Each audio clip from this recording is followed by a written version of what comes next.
The term points is one that the mortgage industry actually borrowed from the bond market. 1 point is equal to 1% of the loan amount. A $200,000 loan, 1 point would be $2,000. Now, how much you would pay in points is really not a function of the type of lender you're going to. There aren't some lenders that offer no point loans and others where you have to pay points. Every lender on virtually every program has a number of rate versus fee options, typically as many as 10. So one of those is going to be better for you than another. How many points you pay on your transaction is a function of the rates and fee setup that the lender offers you. Typically, somewhere between 1 and 2 points would be the optimal number for someone who is going to live in a home for a long period of time.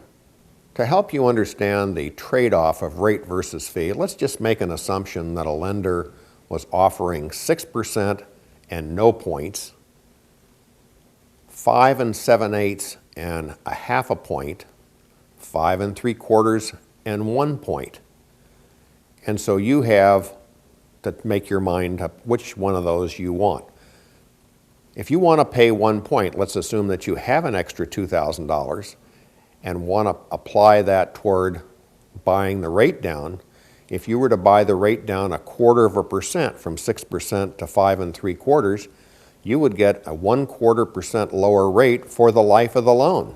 You're paying 1 point up front, so after 4 years, you've gotten 1/4 point back in lower interest every month, or every month you make your payments.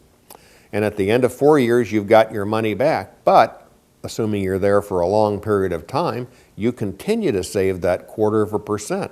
Obviously, that if you're there for 8 years, you get your 1/4 point every year for 8 years and you double your money. That's a good investment, and you should do that.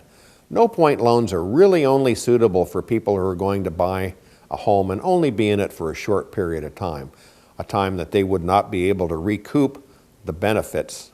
Who gets the points that you pay? And the answer is, ultimately, that's part of what the investor who ultimately buys your loan will get that money, one way or the other. They're getting both the interest rate and they're getting the points.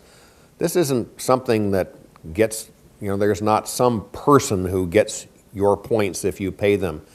It actually is wrapped up in the total package of the rate that you pay on a monthly basis for a long period of time, compared with the money that you pay up front.